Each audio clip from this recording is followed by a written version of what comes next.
Praise the lord. ఈ వీడియోలో సమూయేలు ప్రవక్త జననం గురించి తెలుసుకుందాం. సమూయేలు బాల్యకాలంలో ఇశ్రాయేలీలు యెహోవా దేవుడిని షీలోహులో ఆరాధించేవారు కాబట్టి ఆనాటి షీలోహు పట్టణం ఇప్పుడు ఎలా ఉందో ఈ వీడియోలో చూద్దాం. షీలోహులోని అప్పటి మందిరపు శిథిలాలను పునాదులను కూడా ఈ వీడియోలో చూద్దాం. షీలోహులోని అప్పటి మందిరపు శిథిలాలు ఇప్పటికీ ఉన్నాయి. షీలోహు అనే ఈ పట్టణం ఇశ్రాయేల్ దేశంలోని యెరూషలేము పట్టణానికి 31 కిలోమీటర్ల దూరంలో ఉంది. అప్పటి ఈ మందిరపు శిథిలాలను చూసే ముందు సమూయేలు జనన సమయంలో ఏం జరిగిందో వివరంగా తెలుసుకుందాం. ఇది చాలా ఆసక్తిగా ఉంటుంది. యెరూషలేములో ఇశ్రాయేలీలు యెహోవా దేవుడిని ఆరాధించక ముందు షీలోహులోని ఈ మందిరంలో దేవుడిని ఆరాధించేవారు. అప్పట్లో ఏలీ యాజకుడిగా ఉండేవాడు. సమూయేలు పుట్టే సమయానికి అతడు వృద్ధుడు అయిపోవడం వల్ల ఆ రోజుల్లో యాజకుడైన ఏలీ కుమారులు ఇద్దరు యాజకులుగా ఉన్నారు. ఆ కాలంలో ఎల్కానా అనే ఒక వ్యక్తి ఉండేవాడు. అతనికి 2 భార్యలు. ఒక భార్య పేరు హన్నా, మరో భార్య పేరు పెనిన్నా. వీరు రామతయిం సోఫీము అనే పట్టణంలో ఉండేవారు. పెనిన్నాకు పిల్లలు ఉన్నారు, కానీ హన్నాకు మాత్రం పిల్లలు లేరు. హన్నాకు పిల్లలు పుట్టకపోవడానికి కారణం దేవుడే అలా చేశాడు అని బైబిల్ తెలియజేస్తోంది. అలాంటి పరిస్థితుల్లో పెనిన్నా హన్నాను గొడ్రాలన్నీ దూషిస్తూ ఎప్పుడూ ఎగతాళి చేస్తూ ఉండేది. పెనిన్నా మాటలకు హన్నా తీవ్రంగా బాధపడుతూ ఉండేది, ఏడుస్తూ ఉండేది. ఎల్కానా తన 2 భార్యలను పిల్లలను తీసుకొని ప్రతి సంవత్సరం షీలోహులోని దేవుని మందిరానికి వెళ్ళి దేవుడిని ఆరాధిస్తూ ఉండేవాడు. అలాంటి పరిస్థితుల్లో తనకు పిల్లలు లేనందున హన్నా ఏడుస్తూ భోజనం కూడా చేసేది కాదు. నీకు పిల్లలు లేకపోయినా 10 మంది పిల్లలతో నేను నీకు సమానం కాదా అని ఎల్కానా హన్నాను ఓదార్చేవాడు. అయినప్పటికీ ఆమె ఏడుస్తూనే ఉండేది. అలాంటి పరిస్థితుల్లో ఒకసారి వారు షీలోహులోని దేవుని మందిరానికి వెళ్ళినప్పుడు దేవుని మందిరంలో హన్నా ఏడుస్తూ దేవుని ప్రార్థిస్తూ ఉంది. ఆమె ఎంతో ఏడుస్తూ కన్నీరు కారుస్తూ దేవుని ప్రార్థిస్తూ ఉంది. హన్నా దేవుడిని ఇలా ప్రార్థిస్తూ ఉంది. సైన్యములకు అధిపతి అయిన యెహోవా, నీ సేవకురాలైన నాకు కలిగియున్న ఈ శ్రమను చూచి నీ సేవకురాలనైన నన్ను మరువక జ్ఞాపకము చేసుకొని నీ సేవకురాలనైన నాకు మగపిల్లను దయచేసిన ఎడల వాని తల మీదికి క్షౌరపు కత్తి ఎన్నటికీ రానియక వాడు బ్రతుకు దినములన్నిటను నేను వానిని యెహోవావగు నీకు అప్పగింతునని మొక్కుబడి చేసుకుంది. ఆమె యెహోవా దేవుని సన్నిధిని ప్రార్థన చేస్తున్నప్పుడు యాజకుడైన ఏలీ ఆమె నోరు కనిపెడుతూ ఉన్నాడు. ఆమె పెదాలు కదులుతూ ఉన్నాయి తప్ప మాటలు ఏమాత్రం బయటికి వినబడడం లేదు. ఆ పరిస్థితుల్లో ఏలీ హన్నాను ఇంకా జాగ్రత్తగా గమనిస్తూ ఉన్నాడు. ఆమె దేవుడిని ప్రార్థించే తీరు యాజకుడైన ఏలీకి ఆశ్చర్యం కలిగించింది. ఒకవేళ హన్నా మద్యం త్రాగి వచ్చి దేవుని ప్రార్థిస్తుందేమో అని యాజకుడైన ఏలీ భావించాడు. వెంటనే ఆమె వద్దకు వెళ్ళి, ఎందుకు ఇలా ప్రార్థిస్తున్నావు? మద్యం త్రాగకుండా ద్రాక్షారసం త్రాగకుండా వచ్చి దేవుణ్ణి ప్రార్థించు. ఇది నీకు మంచి పద్ధతి కాదు అని ఏలీ హన్నాను హెచ్చరించాడు. ఏలీ మాటలు విన్న హన్నా, అయ్యా, నీ దృష్టికి నన్ను పనికిమాలిన దానిగా ఎంచవద్దు.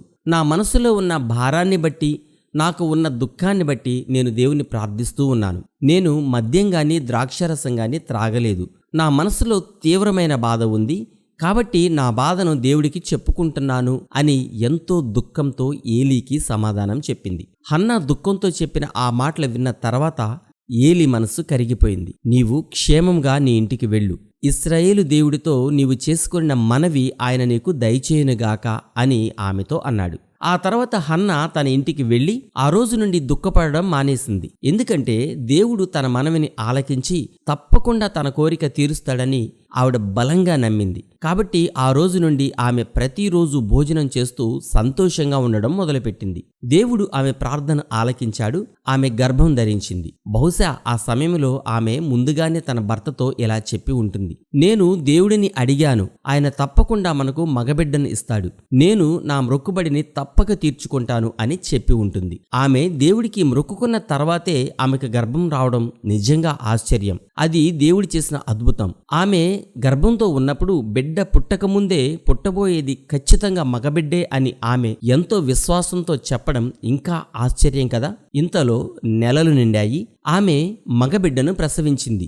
నేను దేవుడికి మ్రొక్కుకొని ఈ బిడ్డను పొందాను అని ఆ బిడ్డకు సమూయేలు అని పేరు పెట్టింది. ప్రతి సంవత్సరం ఎల్కానా షీలోహులో దేవుని ఆలయానికి వెళ్లి బలులు అర్పించి దేవుని ఆరాధించే అలవాటు ఉంది కాబట్టి వారి అలవాటు చొప్పున ఎల్కానా అతని కుటుంబ సభ్యులందరూ షీలోహులో దేవుడిని ఆరాధించడానికి వెళ్లే రోజు వచ్చింది. కానీ హన్నా, ఈసారి దేవుని మందిరం వద్దకు నేను రాను, ఎందుకంటే నేను దేవుడికి మ్రొక్కుకున్న ప్రకారం ఈ బిడ్డను దేవుని మందిరానికి ఒకసారి తీసుకుని వెళ్ళాక ఇక సమూయేలును ఇంటికి తీసుకుని రాను, ఎందుకంటే సమూయేలుని దేవునికి ప్రతిష్ఠ చేస్తాను. అప్పటి నుండి ఈ బిడ్డ అక్కడే దేవుని సేవకుడిగా మందిరంలోనే ఉండిపోతాడు అని తన భర్తతో చెప్పింది. ఆ మాట విన్న తర్వాత ఎల్కానా, నీ దృష్టికి ఏది మంచిదో, నీవేం చేయాలనుకుంటున్నావో అలాగే చెయ్యి, యెహోవా తన వాక్యాన్ని విస్తరించునుగాక అని చెప్పి ఆమెను ఇంటి వద్దే విడిచిపెట్టి వారు మాత్రమే షీలోహుకు వెళ్లారు. ఆ తర్వాత హన్నా సమూయేలుని పాలు మానే వరకు తన వద్దే ఉంచింది, జాగ్రత్తగా పెంచింది. తరువాత కొంతకాలానికి సమూయేలు పాలు త్రాగడం మానేశాడు. అప్పుడు హన్నా తను దేవునికి చేసుకున్న మ్రొక్కుబడిని గుర్తు చేసుకుని సమూయేలు ఇంకా బాలుడిగా ఉండగానే సమూయేలును తీసుకుని హన్నా షీలోహులోని దేవుని మందిరానికి వెళ్లి ఏలీతో ఇలా అంది, ఈ బిడ్డను దయచేయమని యెహోవాతో నేను చేసిన మనవిని ఆయన నాకు అనుగ్రహించాడు. కాబట్టి నేను ఈ బిడ్డను యెహోవాకు ప్రతిష్ఠించుచున్నాను. ఈ బిడ్డ బ్రతికే దినాలన్నీ వీడు యెహోవాకు ప్రతిష్ఠితుడు అని చెప్పింది. ఆ రోజే సమూయేలు యెహోవాకు షీలోహులోని దేవుని మందిరంలో దేవునికి మ్రొక్కాడు. ఆనాటి షీలోహులోని ఆ మందిర శిథిలాలను ఇప్పుడు చూద్దాం. బైబిల్ నందు వ్రాయబడిన షీలోహు అనే పట్టణంలోని మందిరం ఇదే అని శాస్త్రవేత్తలు కనుగొన్నారు. దానికి సంబంధించిన ఆధారాలెన్నో వారికి లభించాయి. ఇదే ఆనాటి షీలోహులోని దేవుని మందిరం. ఇశ్రాయేలు ప్రజలు యెరూషలేములో దేవుడిని ఆరాధించక ముందు, అంటే యెహోషువ కాలం నుండి షీలోహులో ఈ మందిరంలోనే దేవుడిని ఆరాధించేవారు. దేవుని మందసం అప్పట్లో ఇక్కడ ఉన్న మందిరంలోనే ఉండేది. ఈ మందిర శిథిలాలు ఇప్పటికీ ఉన్నాయి. యెహోషువ కాలంలో దేవుని మందిరం ఈ విధంగా ఉండేది. న్యాయాధిపతుల కాలమంతా ఇశ్రాయేలు ప్రజలు షీలోహు పట్టణంలో ఉన్న ఈ మందిరంలోనే దేవుడిని ఆరాధించేవారు. అప్పటి ఈ మందిరాన్ని హేరోదు రాజు అభివృద్ధిపరిచాడు. కానీ 420 సంవత్సరాల తర్వాత రోమన్లు ఈ మందిరాన్ని పూర్తిగా నాశనం చేసేశారు. ప్రస్తుతం ఈ ప్రదేశాన్ని టెల్ షీలోహ్ అని పిలుస్తున్నారు. ఇది యెరూషలేము పట్టణానికి 31 కిలోమీటర్ల దూరంలో ఉంది. ఈ మందిరానికి కాస్త దూరంలో, అంటే ఆనాటి షీలోహు పట్టణం బయట కుండ పింకల గుట్టను శాస్త్రవేత్తలు కనుగొన్నారు. ఆ కుండ పింకలను శాస్త్రవేత్తలు పరిశోధించినప్పుడు వాటిలో జంతువుల మాంసాన్ని ఉడకబెట్టినట్లుగా వారు నిర్ధారించారు. బైబిల్లో వ్రాయబడినట్లుగా ఎలాంటి జంతువులను దేవునికి బలి అర్పించమని బైబిల్ నందు వ్రాయబడి ఉందో ఇవి అలాంటి జంతువుల ఎముకలే అని శాస్త్రవేత్తలు నిర్ధారించారు. యెహోషువ కాలం నుండి సమూయేలు కాలం వరకు ఇశ్రాయేలు ప్రజలు దేవుడిని ఆరాధించడానికి షీలోహులోని ఈ మందిరానికి ప్రజలు వచ్చినప్పుడు దేవునికి బలులు అర్పించి ఆ జంతువుల మాంసాన్ని ఈ కుండలలో ఉడకబెట్టేవారు అని పురావస్తు శాస్త్రవేత్తలు నిర్ధారించారు. ఆ కుండ పెంకులు ఇప్పటికీ యెరూషలేములోని మ్యూజియంలో భద్రపరిచి ఉంచారు. అప్పటి ఆలయ కాలంలో ఉపయోగించిన బలిపీఠాన్ని కూడా పురావస్తు శాస్త్రవేత్తలు కనుగొన్నారు.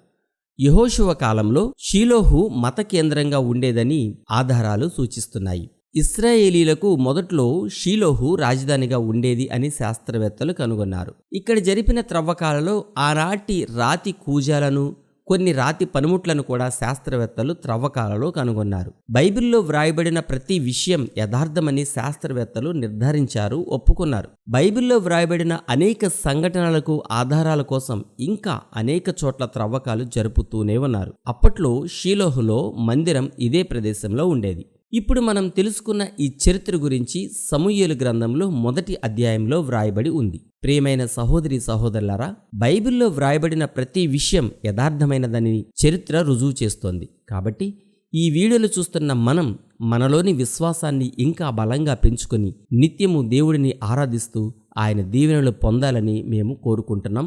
మీకోసం ప్రార్థిస్తున్నాం. మీరు కూడా దయచేసి మా కోసం ప్రార్థించండి. 2026 జూన్ నెల హోలీల్యాండ్ టూర్కి మీరు కూడా మాతో రాదలుచుకుంటే వెంటనే స్క్రీన్పై కనిపిస్తున్న నెంబర్లకు ఫోన్ చేయండి. ఈ వీడియో మీకు నచ్చితే లైక్ చేయండి, కనీసం కొందరికైనా షేర్ చేయండి. ఇలాంటి మరెన్నో వీడియోలు మీకు చూపించేలాగున దయచేసి మా కుటుంబం కోసం ప్రార్థించండి. మరో క్రొత్త వీడియోతో మళ్ళీ కలుద్దాం. ప్రైజ్ ద లార్డ్, మీ బ్రదర్ బెన్హర్ బాబు.